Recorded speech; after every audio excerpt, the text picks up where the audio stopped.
Hi, everyone, and welcome to the third HST Hangout for the Illinois Regional Alumni Association. Tonight we are going to be talking about the incredible, interesting world of 3D printing, and we have our very own expert, Mike Story, who is going to tell you a little bit about that before we get into a conversation. So, Mike, it's all you.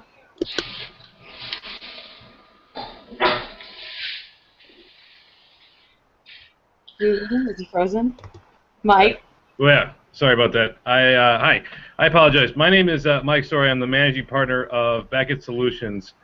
We are a company that focuses exclusively on 3D printing services, 3D printing products, consumables, scanners, softwares, printers, and the whole works. And my partner and I started this company because we saw a tremendous opportunity in this market, additive manufacturing, and what it means for industrial manufacturing, education, medical field, geospatial, art and design, and a whole slew of other industries in which this new technology, I say new with a grain of salt there, this new technology is going to affect and has already affected going forward. So to start out with, Renee, unless you have any specific questions, Christina, I'm just going to jump in about what is 3D printing, because there's some people out there who probably don't know much about it. Tremendous opportunity in... Yes? No? Go for it. That's what I thought we were doing, so I'm all over it. Yeah, I just want to make sure that you don't have anything specific. So 3D printing, what is it? It's the traditional name is additive manufacturing, and it's a process by which you make a three-dimensional solid object from a digital model, typically by laying down successive layers of a particular material. That material could be plastic, and there's numerous different kinds of plastic: ABF, ABS, FDM, PLA, etc. Metals are very, very popular these days. They're very expensive, but allows you to actually print functional parts. Ceramics, gypsum, nylon, powders, paper in some cases. We represent a company that prints 3D prints in paper. And what you get with, and what you're ultimately doing, is you're taking a design that somebody created in their mind and in a digital world and making a three-dimensional object out of it. And I've got some examples that I want to show everybody just to kind of show you what this is capable of. And so you can see that this started out as nothing more than sheets of paper, and here we have a hand. We've got a nice Smucker's bottle that's been printed. I'm going to talk a little bit more about this, but this architecture model here, here's a good one. Some of you may remember Slimer from the Ghostbusters. He's printed in plastic. And then this one is kind of scary, but really cool. The Terminator, also printed in ABS plastic. And then my personal favorite, and this thing actually weighs a couple of pounds, is, some of you may remember him from Harry Potter. I apologize, the lights are really bright in here. It is name shall not be spoken, but yes, Voldemort. Stay back here, keep an eye on us as we go forward. Oh, and of course, here's our office mascot. This is Buttons. So, and what's nice, I mean, you can see that 3D printing has evolved over the last 30 years to where you actually have very nice detailed models. A lot of these that I'm showing you are just for show, for design, for architecture purposes, but we do, in the 3D printing world, we make things that are functional. This is a living hinge, so this was printed. This is just a box that closes up. So you got a living hinge there. Makes it very functional in the packaging world. I'll talk a little bit more about that. So there's tremendous opportunity. The 3D printing has really been around for over 30 years now, and the way it started was Chuck Hall, who founded the company 3D Systems, one of the two really big players in this market, wanted to figure out a way to take a hot glue gun and build up successive layers to create an object that he had a design for in his mind. And so he thought, what if I could attach this glue gun to a printer and tell it specifically where to print and how much heat to apply and how much glue to apply, and I could program it to do that. And that's how 3D printing was born. And so over 30 years, we've seen tremendous growth in the industry and changes to the technology, the speed, the capabilities, and we're talking about things that are being printed in the International Space Station now, that are going on Boeing aircraft carriers, Boeing aircraft that are going in functional machine parts, 3D printing cars, and so on and so forth. So the opportunities there are tremendous. We really see a big growth in the industry, higher demand for this particular technology, 500% some people expect in the next 5 years. But what industries would benefit from 3D printing? And again, feel free to jump in anytime. I'm just going to kind of keep going here. Manufacturing, and that's one of the things that we're going to talk about in relation to the honor study topic, manufacturing and industry, and the frontiers of what this country really was built on in the early 20th century, how we got away from it, and how we can use additive manufacturing to kind of get back to it, where that frontier leads us. Geospatial and landscape design. Where is that model? This model in particular is, it's a geospatial model, so it's an aerial scan and then a printed model. It's kind of hard to see, but we can actually make this waterproof and tile these together, and then clients can, for example, pour water down it to actually see the runoff and what the expected landscape is going to look like. So, and then taking that from there. What else is 3D printing great in? Architecture, as I mentioned. What did I do with it? We'll show this model instead. Here's half of a cathedral, as you can see, just kind of cut in half, and nice detail, nice color on here. And so this is finely detailed color that you can communicate a plan with colleagues, with customers, allow you to really showcase what you expect to produce. Design, design, art, museum. I'm sure people have heard about recent Smithsonian scanning everything in their museums as a historical record, being able to produce those for schools down the line. And 2 museums in Iraq are asking for help from 3D printing companies to scan and reproduce their ancient artifacts due to instability in the region.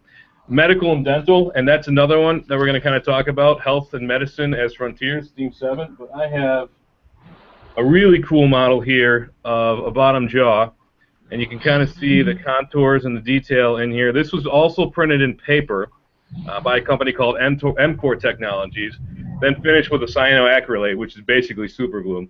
And we printed this for a company in St. Louis. What they do is they build custom dental appliances on top of these 3D printed parts, and then the 3D printed parts are pitched. So what they used to have to do was scan, design, and industrial manufacture these. Now you can print these as one-off pieces and throw away, and the time to market is significantly lower. The cost is a fraction of what it used to be. How many people out there have heard of Invisalign? Since that company started, every single thing that Invisalign produces, every one of those is 3D printed on an SLS machine, which is stereolithography. What that is it's a bed of liquid resin that's cured with a UV light, and what you get is a very finely detailed piece of sorry about that. What you get is a very finely detailed piece of lost my train of thought there. Of the Invisalign braces that are custom designed. So it's literally scanned and printed for each individual person. So and then education. Of their teeth? They're taking a scan of their teeth and then printing it to their teeth? Yes, so they're taking a scan of their actual jawline, and it's literally someone's jawline or their jaw, and then that is custom printed. So it is as though it's your own jaw. Wow. Yeah, that's how they make Invisalign braces, and they're custom made for each patient. And then again, the cost is significantly lower, so traditional manufacturing methods. That also ties in with theme 8, exploring political economy and what that means for, how do we allocate scarce resources and what kind of policies do we do going forward. And then finally, a really big market for us is education. industrial design, architecture, engineering, medicine, fine arts, design, interior decorating. Um, this technology is very suited for the classroom because uh, and we're seeing this as early as grade schools, allowing students to bring their ideas and their designs to life. It's something as simple as a physics class where you can conceptualize and build a simple machine. But instead of building it with parts that you would have flying around, you actually design it in the software, and then print it. And now you have your own custom printed machine. That's physics, computer science, that kind of thing. Medicine, we're seeing in particular teaching universities are using the technology to prepare for surgeries prior. So they'll do a scan and they'll print a surgical model of a knee, a spine, a skull even, allow the students to practice on that, or in the cases of actual surgical hospitals, the surgeons will bring the models into the surgery room to prep and then reference back to during surgery, which cuts down time in the surgery room significantly, sometimes as much as 50–60%. So really, the industries in which 3D printing, additive manufacturing are beneficial are numerous, endless even. And in fact, I'm sure the more that news comes out about specialized things with 3D printing, specialized processes, the more we're going to see it become more mainstream. People are going to be looking more for it in the future. That's like, it's just amazing. I don't know.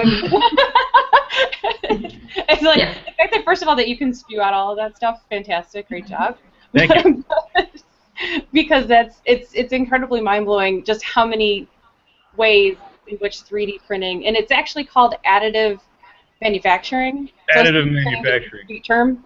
And so it differs from, we've had subtractive manufacturing for decades, and that is when you think of lathes and CNC machines and milling machines, basically you take a block of something, metal, wood, whatever, and you mill out your particular design. This is, you take your design and you build it up layer at a time. So that's additive manufacturing.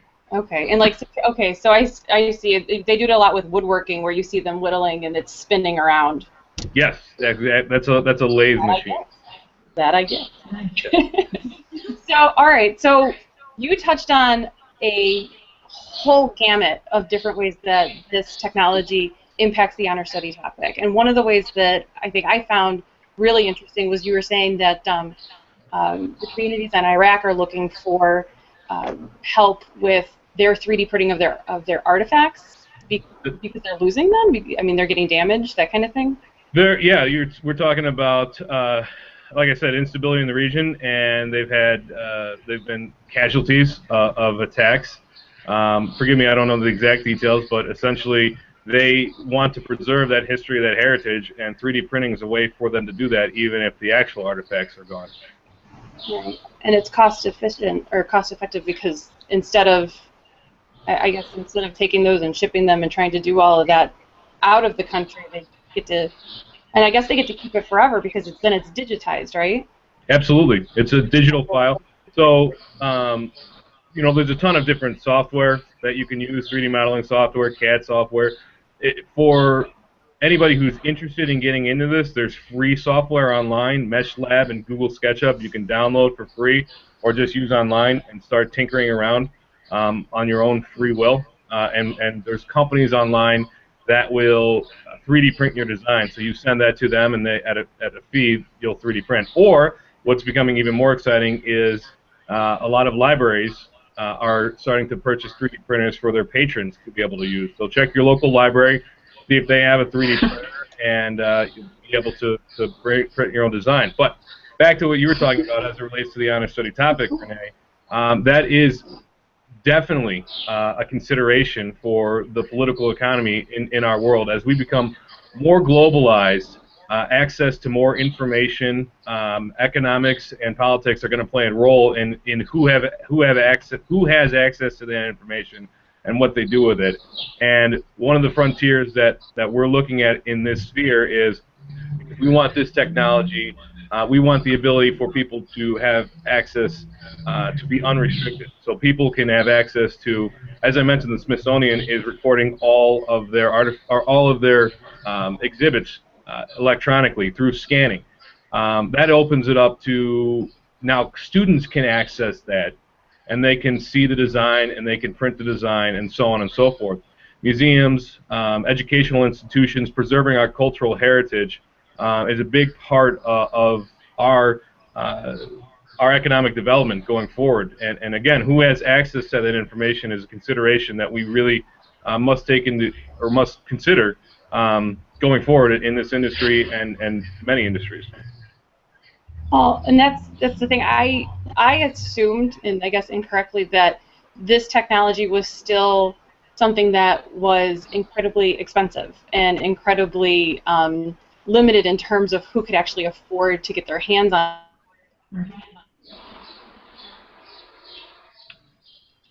You're Did saying Is that me or is that you, Renee? I I don't lost you know. there for a second. It could have been me.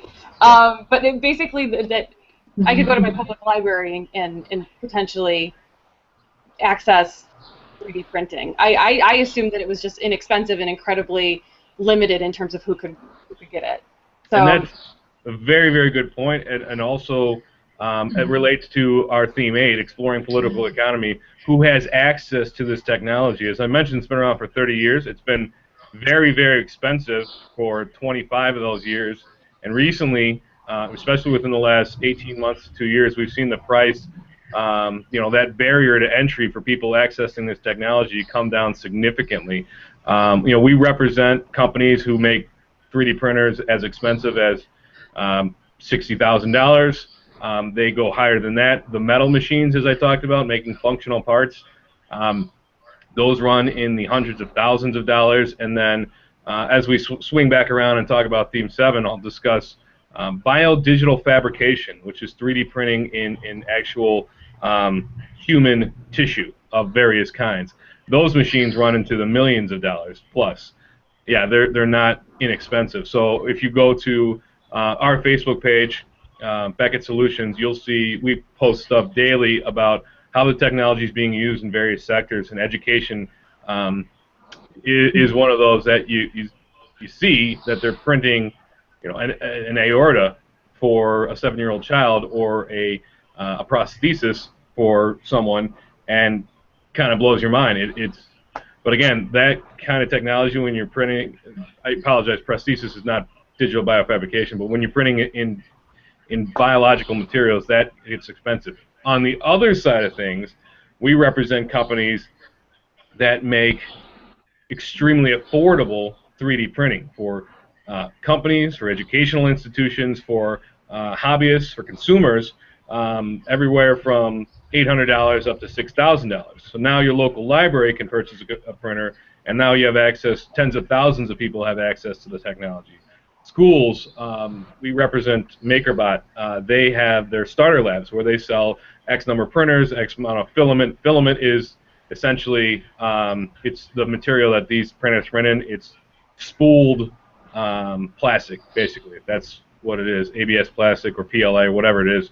And now the schools can set up, and their students have access. So now you're educating the youth. And we see printers. You'll see printers on Kickstarter for as low as $200. The big difference is quality, speed, reliability. What kind of things do you not get that you get with the $60,000 printers and so on? But again, you're right. Now we're opening up access to many people who just a few years ago didn't have access. It's an exciting time to really be in this field.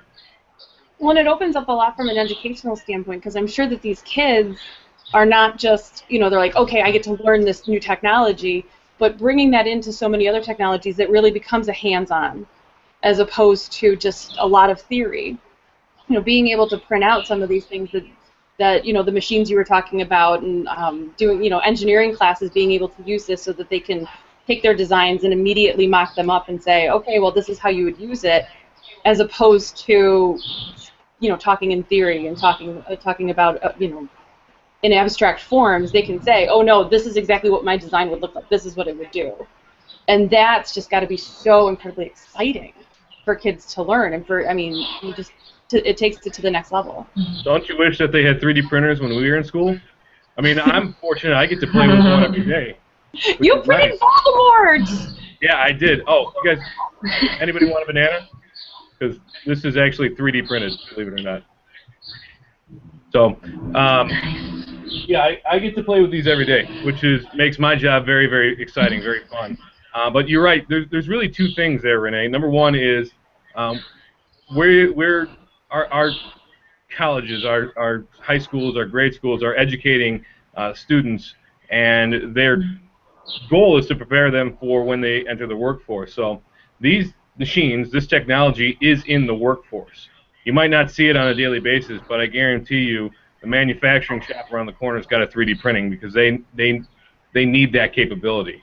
So these students are now having access to that while they're in school.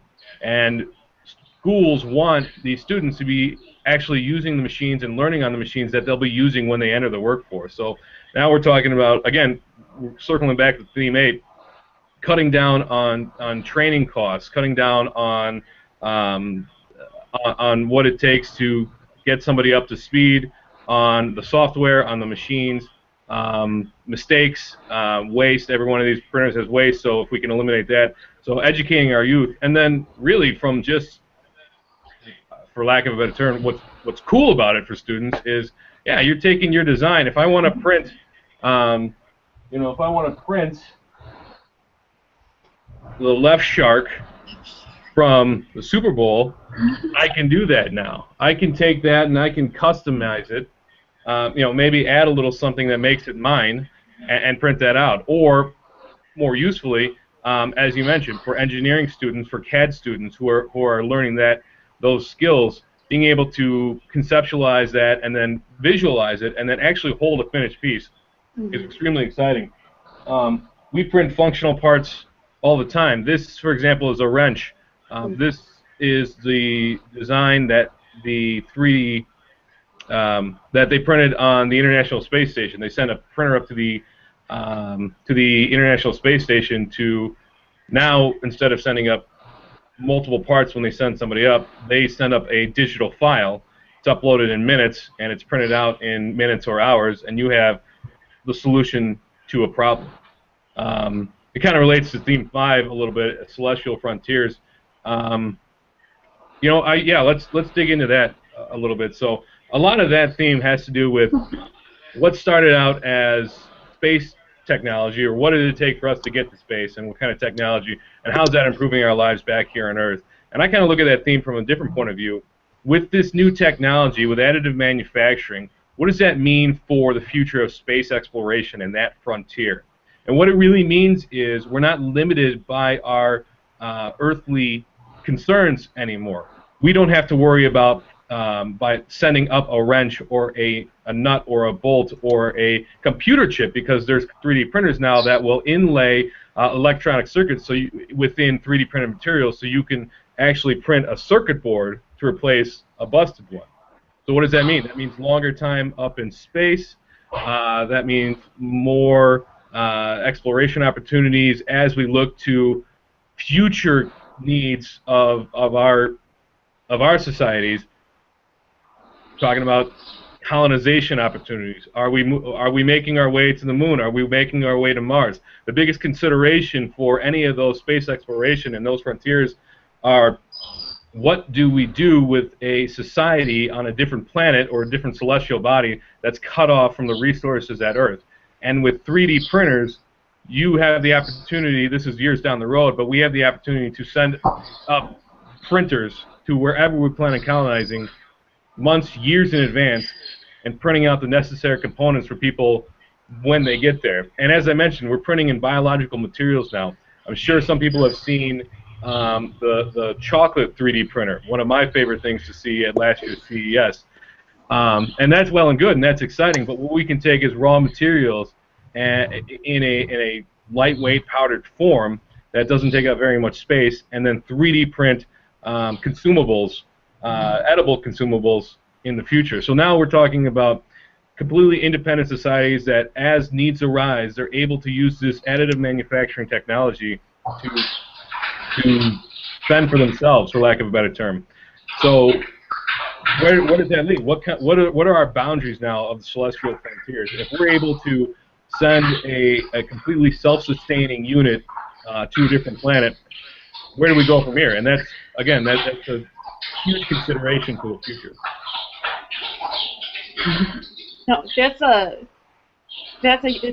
that's incredible, because all of a sudden, well, I thought I saw at one point there was a story, I think you guys shared it, about somebody making doing 3D printing bricks with mud, and they were actually building like a whole house or a whole castle, and I always thought, okay, they print it out and it's got to be like this big, because that's how big the space can be. But they're actually printing. I mean, how big do these 3D printing objects get?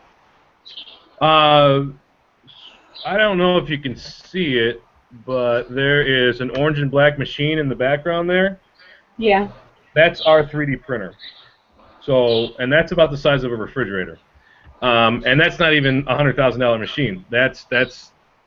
So we're talking, these machines can take up, several square feet, size of small offices. Again, as the technology develops, we're talking bigger, faster, less expensive.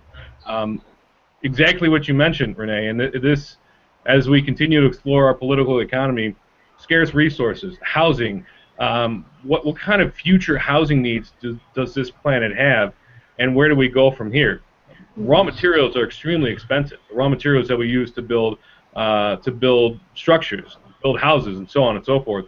But in developing areas, in third world countries, and so on, can we use 3D printing? Can we use additive manufacturing? Can we use sustainable materials, recyclable materials to build lightweight, strong structures that are extremely ineffective, providing those resources that might not otherwise have been available?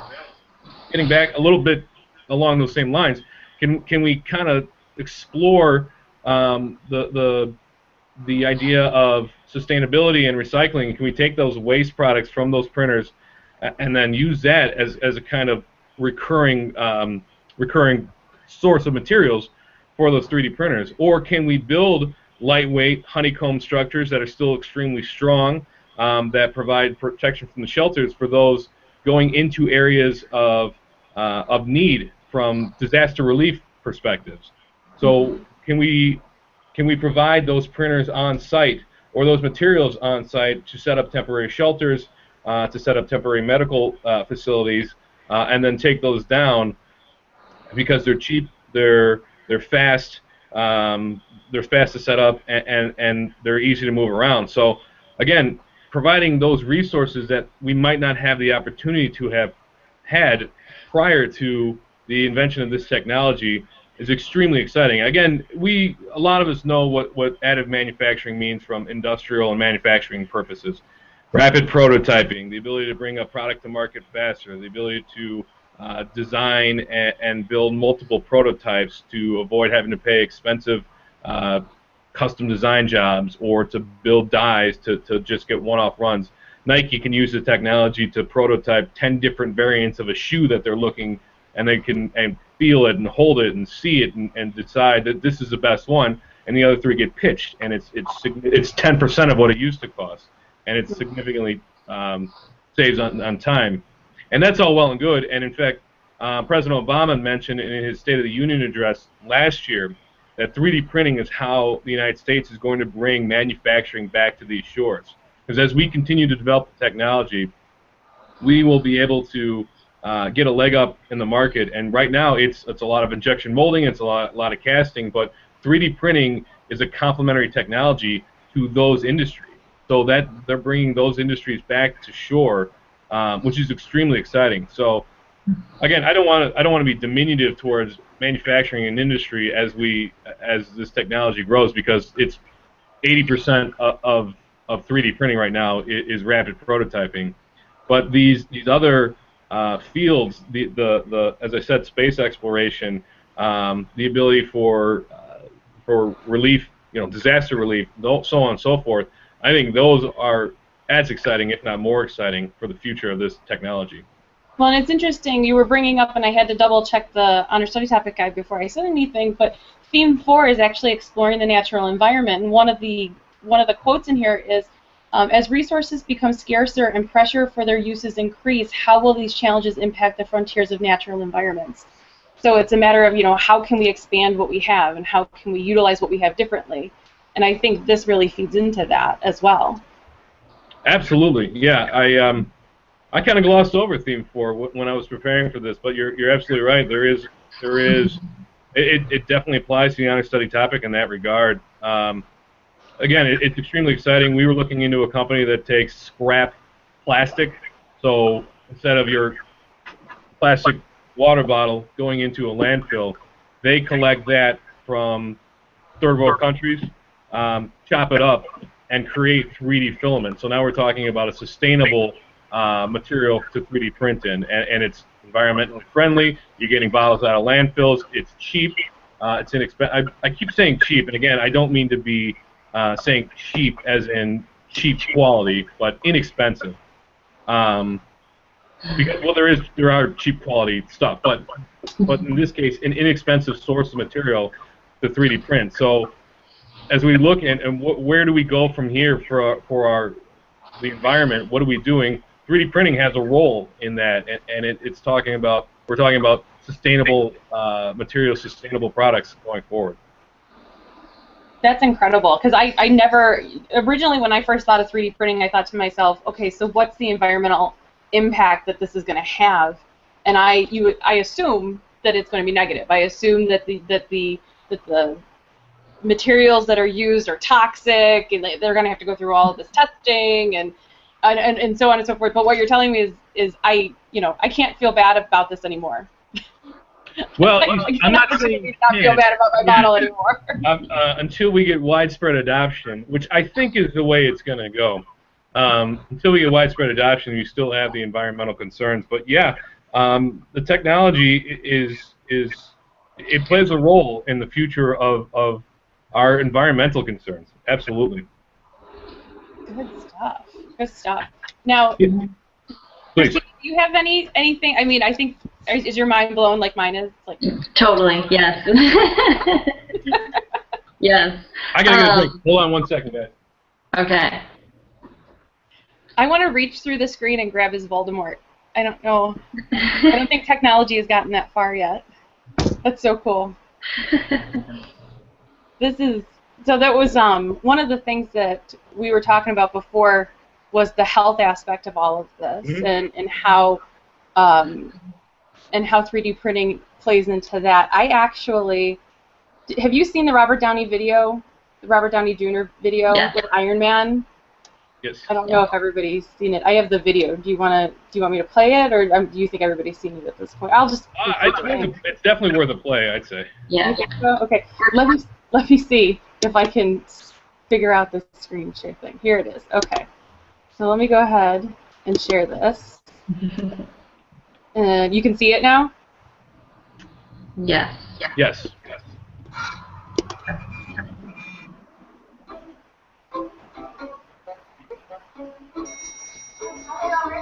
So just gonna go down here.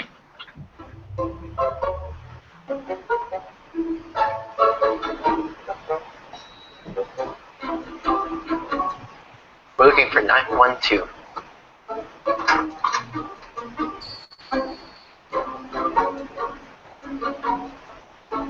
Hey Alex, how are you? Pleasure to meet you. I have another bionics expert on hand, so I thought I'd drop by. Thank you. Yeah, it's a pleasure. Nice bow tie, by the way. Thanks. How are your travels? It's very good. Well, I thought I'd bring one of my gauntlets to match it up with yours and see if everything's copacetic. You want to have a look? Sure. Ready? Yep. Great. Each one looks the same. Actually, I think yours might be better than mine. What do you say we both try them on, do a progress report? Okay.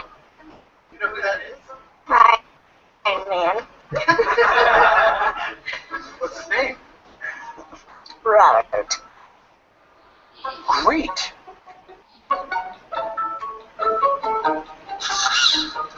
God, dude, it's even cooler than I thought. having a technical glitch. As you can see, my light isn't working half the time. You know, I design one of these, it winds up breaking on me. But what I do is I keep working on it, kind of like you're working on it with Albert. He keeps working and working until he gets it right. Yeah. I think yours is still a little bit more right than mine because at least, you know, The lights work. your light works, yeah. Ah, look at that, Dad. It's a marriage of robotic technologies. Bang, nailed it. Love it. Hey, good job, Albert. Thank you, sir. Yeah. Appreciate it. Albert has made. Okay, so that's the gist. Oh, you know what? I don't think I expanded my screen when I showed it, did I? I'm sorry, guys. No, you did. You It did. was fine. Okay. All right. So, so that's the gist of it. But, and I'm sorry if it was jumping, but I think my internet connection isn't as great as it should be. But I mean, it was fantastic. You know, you look at that and you think to yourself, now this kid has a completely new lease on life and all of these things that he's going to be able to do. And you know, how cool is it that his arm looks like Iron Man, and then Iron Man came and brought it to him. Well, let me just say that Robert Downey Jr. is really an amazing guy. He does a lot of work for charity, and that organization that coordinated that, they are dedicated to providing better lives for children with disabilities. And Alex is a perfect example of someone who was born with a disability, but we can use technology to make his life just a little bit better. Before I get into digital biofabrication, printing and biological materials, 3D printed prosthetics are an important part of health and medicine going forward. And what 3D printing allows us to do is create custom prosthetics at a faster rate, allowing us to get out to more people and also a much better product. So I have an example here. This isn't fully finished, but this is a scan of an amputee from the calf up, and what we're doing is printing a prototype for being able to fit a prosthetic, a 3D printed prosthetic that goes underneath an actual manufactured prosthetic. And so the reason that this is important is because if this doesn't fit, we can scrap it and go right back to it and make the changes necessary, when in the past you'd have to make huge changes with the designer, with the manufacturing, with actual human beings making changes, and we can use technology to kind of speed that process up. So I'm sure you've seen online a number of stories of prosthetics. We just posted one yesterday or today about a little girl who received a 3D printed bionic arm. And this is definitely theme 7, but it also ties in with theme 8. Prosthetics are not cheap. They're not inexpensive. They are very, very expensive. So if we can use low-cost, durable materials to 3D print prosthetic devices, be those functional, static, whatever, more people will have access and will have better lives. And that also means that organizations can pop up that can start 3D printing for people in third world countries and developing nations who might not have access to traditional prosthetics. So it's extremely exciting. It's wonderful to see that going forward. What are your guys' thoughts on that? I'm waiting for Christina. I'm trying to keep talking. There's too many. It's like I'm just trying to absorb all of this information. It's so cool, though. Go ahead. No, go ahead. I was just going to say, so with my work with the Muscular Dystrophy Association, there were many kids who had they had the braces on their legs, and just the painstaking amount of time that it took for them to go through that whole fitting process and that whole does this fit? Okay, no, it doesn't. Now we got to send it back to the factory, and in the meantime, these kids are left kind of out on their own, and they just keep thinking to themselves, well, in a couple of weeks I'll be able to walk, and just the fact that they'll be able to minimize the time that a child has to sit there and go, I only have to wait 2 more weeks to walk. That in itself is just, that's just mind-blowing to me. That, I know we keep saying the word mind-blowing, but to me that makes it real for me. You know, that's amazing. It's amazing. Well, and I mean, that's what we see on an external basis. What we don't see is what doctors and hospitals are doing with the technology currently. As I mentioned previously, we can take a scan of a patient's whole head, strip away the flesh, the muscle, the tendons, the ligaments, all that, and we're left with a skull model. If we need to go in and do surgery on some part, we can print that, we can prep the surgery beforehand, we can cut the time that somebody's in the surgical room, reducing risk, and cut the time of recovery, and we're advancing on the medical frontier in that aspect. So, for example, I was trying to find our skull model, but I don't think it's in the office right now. So imagine Voldemort here is just a skull, and as a surgeon, you know, this is a pediatric skull, which is what Washington University down in St. Louis is doing. They're printing. They're a huge pediatric surgery center, and they do a lot of brain surgeries down there. So they'll print the skull beforehand. The surgeons will take a look at it, prepare for surgery, map it out, and then they'll sterilize and actually bring the model into the surgical room with them to be able to reference back to it as they're doing surgery. It's amazing. And spine models for back surgery, outpatient surgeries on knees and elbows and that kind of thing. We can scan and print beforehand. Doctors can show patients exactly what their anatomy looks like and what they're going to be doing to it. So hospitals are a huge frontier when it comes to 3D printing, and they're using this technology right now. That's amazing. Like, you can see me, I'm like, I'm glad I have my glasses on because my eyes are kind of like welling up. Because I've been, you know, my 18-month-year-old had to go through surgery, and it was like ear tubes, right?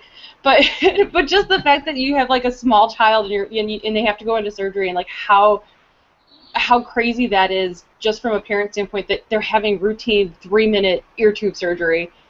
Just the fact that they have an ability to go in and prep themselves even better for brain surgery on a child. It's just,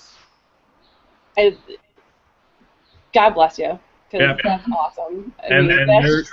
And they're using inexpensive 3D printing machines to save hours in the surgery room. So that you want to talk about mind-blowing, that's it. For every additional hour somebody spends in a surgical room, the risk of infection goes up. And if we can get that down to the minimal amount of time using this technology, then it's absolutely well worth it. Now, that's all well good, and that's fun, and that's exciting, but what about digital biofabrication, printing in biological materials? And I first kind of came across this. I had a general knowledge of it, but I met someone at Honors Institute in St. Louis back in June. I can't remember her name now. I will get it before the end of this hangout. But she's working in that field. So in the very simplest terms, it's taking biological materials and printing a tendon, a muscle, a vein, a heart valve, something along those lines. So we can take, you know, what are the considerations?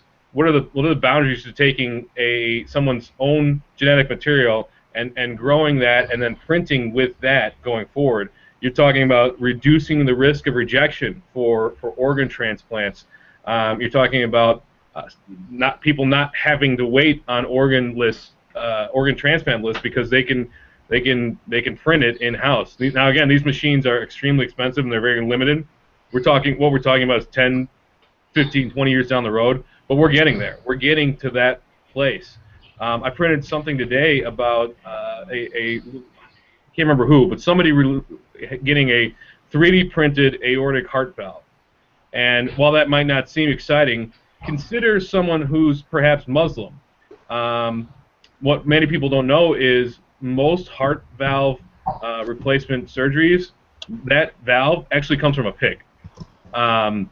They use that because their anatomy is very similar to humans. and their genetic makeup, so there's low risk of rejection. So, but as a Muslim, that person, if they're devout enough, is not willing to have that surgery with a pig heart valve because it's against their religion.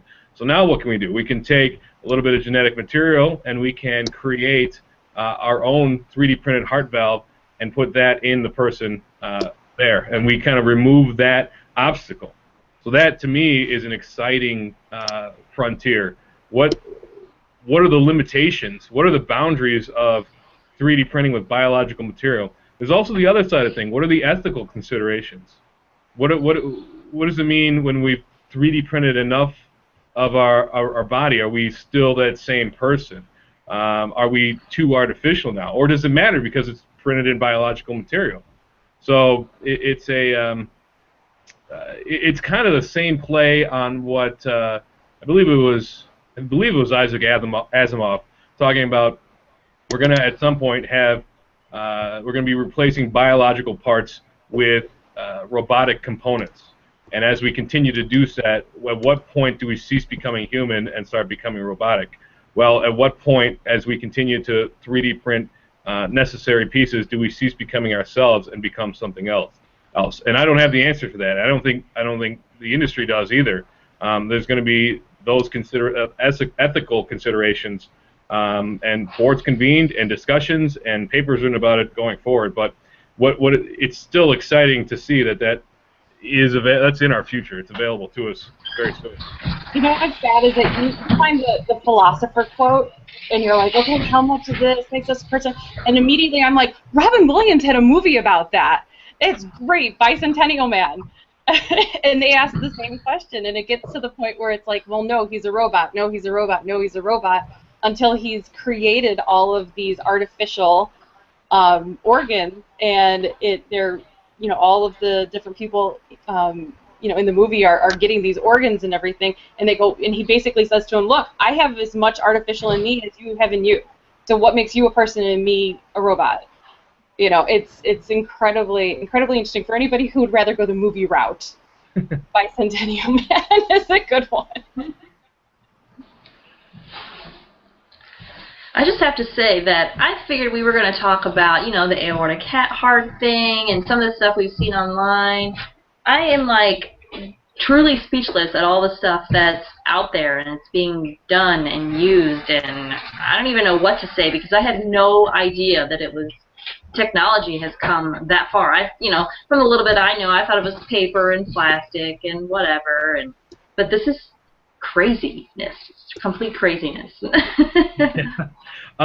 Keep in mind, a lot of what I'm talking about is future technology, and while we're on that path, and that I'm still speculating, and I'm speculating based on research and the progression of technology and so on and so forth, and most experts agree that we're headed into this realm of sci-fi-esque abilities with additive manufacturing. Right. But we're still years away. I mean, we are talking right now. The lower level machines are used for hobbyists for you know, printing custom cake toppers, which is cool. I mean, we go to Comic-Con, for example, and you scan people in their cosplay, and then you 3D print that and you send it to them, and now they've got a little 3D print of themselves. And there's companies popping up that will use the technology. There's a company in Bloomingdale Mall, I believe, that the company's name is 3D Figureworks. They have a series of scanning setup and a printer in-house, and you can go in and print yourself just little custom figurines. You can take your animal in there, your cat, your dog, and then 3D print that and present that as a gift. You can do ornaments. You can, for hobbyists who do like RC helicopters and planes, you can print just little heads that you can stick, and so that's you as a pilot in there. So that's, I mean, it's really cool, the stuff that we're doing now, but the stuff that's coming is what's, I hate to use the term, but mind-blowing. Yeah. Yeah. Well, but that's the thing, though. To me, once you're on this slope, I mean, it's just gonna gain momentum probably once everybody sees what's available and out there. And I mean, I think so many people would be like, "Sign me up. How do I get involved?" And you know. Well, and it's a cool. Yeah, you're absolutely right. Sign me up. How do I get a 3D printer? How does it is it affordable yet? What do you know? Is it available on Amazon now? Where do we as consumers go? Is a really good question as it relates to theme 8 too.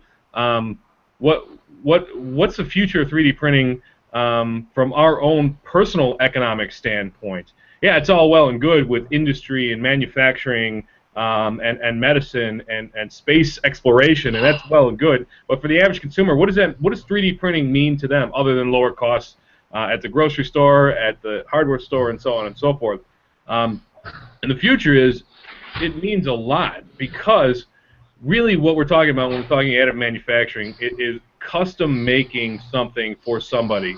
And for consumers, what happens when we break a knob on our oven, or when the lamp base cracks or something like that? What do? We either throw it away, maybe duct tape a wrench to it or pliers so we can use it. And what we're talking about is there are some people in the industry who expect that we'll have a 3D printer in every home, just like we have a conventional 2D printer. And when that knob breaks, you'll go to the manufacturer's website and you'll download the file and you'll print it on your 3D printer. In a few minutes, you'll have a brand new knob that you put on yourself, and you don't have to worry about going out and buying that or not doing without. I talked with somebody who thought the first real foray into commercial applications would be for buttons.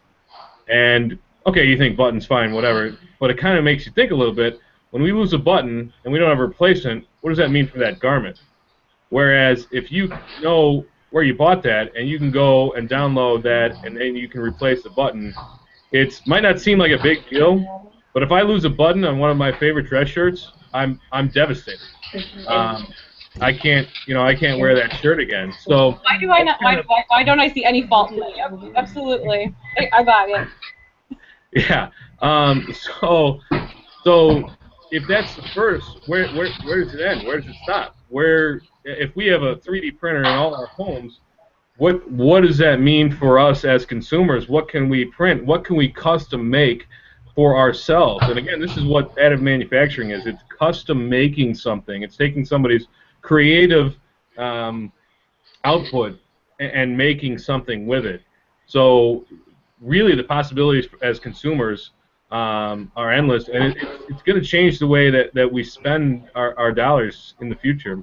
Amazon, this is very, very early, but they patented putting 3D printers in the back of their, not Amazon, UPS, putting 3D printers in the back of their trucks so that they would print 3D, custom make something for somebody while they're on the road or while they're there. What we're more likely to see, in my opinion, however, is big centers that UPS has with tons of printers where they print and ship out from there. So it's going to go that commercial route. I mean, there's already service bureaus, but they really 3D printing service bureaus, but they cater more so to industry and manufacturing than they do the consumer. But the hobbyists have started to take this on. There are people who are building their own 3D printers. There are people who have a 3D printer and a part breaks on it, and then they 3D print the component that they needed to fix the printer. So it's kind of an interesting cycle. One of the things you were talking about was just the fact that consumers are going to be able to print their own knobs, right? Mm-hmm. Well, what happens to that from an economy standpoint?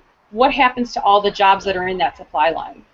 So you have the guy that used to make the knobs. You have the parts dealer that would, order you the part from the manufacturer and would get that part sent in, and then the, the fixer guy, the handyman that would come over to your house and install the knob. All of a sudden now you've lost that whole chain, and it's just a completely different way of looking at, what will jobs be in the future? Will there be somebody who's coding all of this now, that's coding all of this digital information, and that becomes the fixer, that becomes the supply line guy? Right. And big change in that. That's a very, very good point, Renee. It's not all as easy as I make it out to be. It's not all roses going forward. There are we have to consider, we have to think about what does that mean for our economic frontiers from a manufacturing standpoint going forward. Does that mean lost jobs? Does that mean lower prices? Does it mean higher prices? Does it mean now we're going to pay to download that file? Do we open up new jobs, which I think we certainly are, between manufacturing the printers, servicing the printers, so on and so forth. But the person whose job was to pull the button in the knob factory or push the button, whatever, what happens to that person? We're talking, do new trade opportunities open up, new educational opportunities, and schools are almost getting ahead of themselves.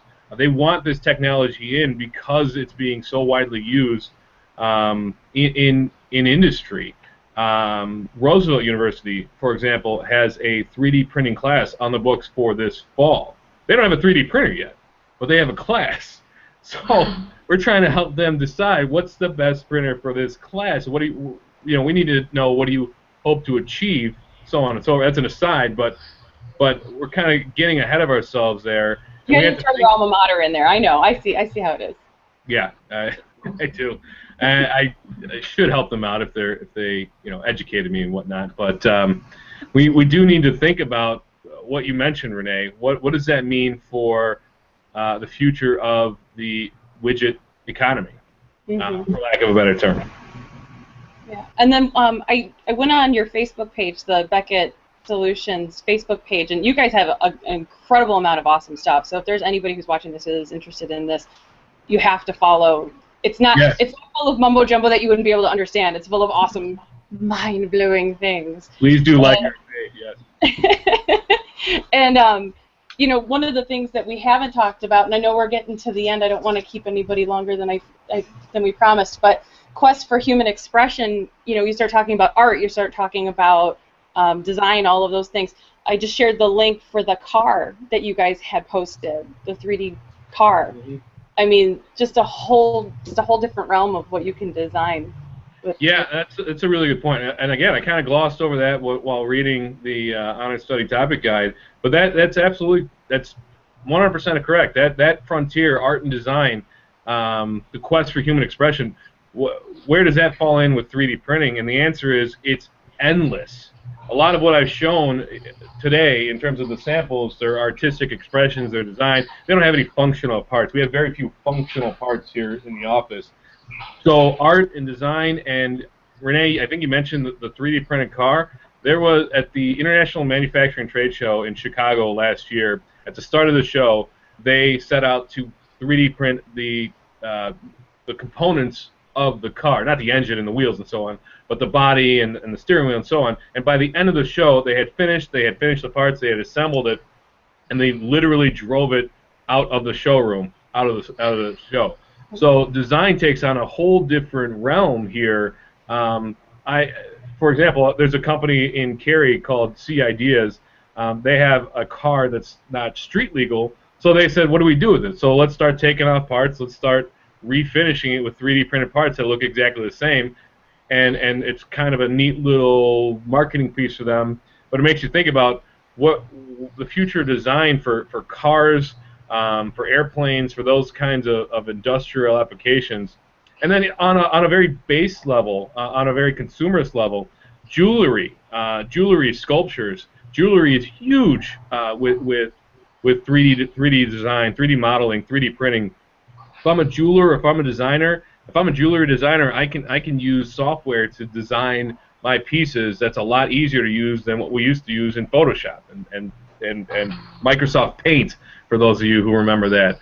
But now there's 3D printers specifically for printing jewelry, and you're not actually, sometimes, yeah, you're printing jewelry and it's fun, and there's an artist out of California, I wish I remember her name.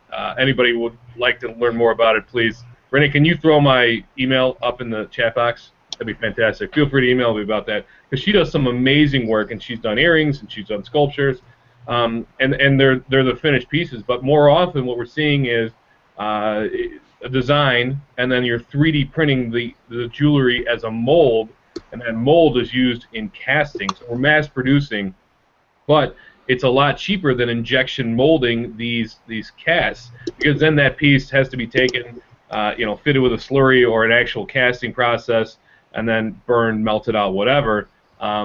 There's actual 3D printers developed specifically for the intricate details of jewelry. As a sculptor, I have a new medium now. At the 3D print show in New York last February, there was a whole floor that was strictly 3D printed art. And if you go on our Facebook page, and you'll see some of these things that I mentioned, but they're 3D printing headdresses, and we're 3D printing skirts, we're 3D printing bras, or 3D printing shoes, and it's a new frontier. This is a new fashion frontier. We've got different mediums that we work with in different art worlds: clay, canvas, cosmetics, cloth, other materials, that kind of thing.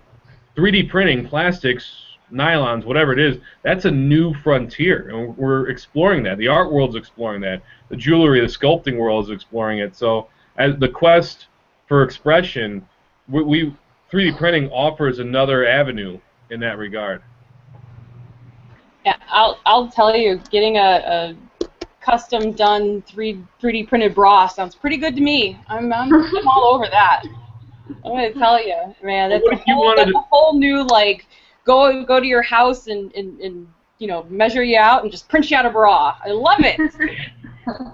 Yeah, if you have custom design needs, for lack of a better term, if you have custom proportions, it's kind of exciting, but it's not really been talked about right now. But what if you have a specific design in mind for a piece of clothing, or a piece of or a sculpture, or a lamp, or something like that, and you can't find that anywhere? Well, now I can contact a designer, work with them to get the design I want, and send that out to a 3D print house to print it out for me. And now I know, if I have specific tastes, I know that no one else has that piece, that style in their house. So again, we're talking about custom making stuff for people. We're talking about taking a 2D design, something creative, something that's in your mind, getting that into software, and then actually creating that in the physical world, so that we can hold it, touch it, feel it, and we know that this is our design. Good stuff. Oh my gosh. Okay, well, we've already gone over the amount of time, and I'm sure that we could probably talk for at least 2 more hours about how just incredibly interesting, and how this can just completely revolutionize everything. And I mean, I think we've gone through the entire understudy topic guide and found out how it can connect. So yeah, it's 9. So if anybody can tell us how borders and boundaries works within his, that's the only one we're missing at this point. Well, we talked about there's a way, but we'll save that for another time. I was just thinking about it as we're talking. But thank you very much for hosting me tonight. I have a great time talking about it. I have a great time showing it off. It's wonderful to work in the field. If anybody has any additional questions or follow-ups they'd like to discuss with me, feel free to shoot me an email with your contact info, and we'll go from there. And use the Beckett. Yeah, preferably use my work email. I actually, that Yahoo email address is since I was in middle school, and it's a lot more for fun stuff and personal stuff and that kind of stuff. So the work email goes right to my phone, and again, I'm happy to discuss if you have any specific research needs as you work through the honor study topic with what you're planning on doing this year. Reach out. I'm happy to help you out any way I can. Outstanding. All right. Well, I guess we will leave with that. Thank you so much. I hope everybody enjoyed today's honor study topic hangout, and we will let you know when the next one is. Thanks so much. Thank you.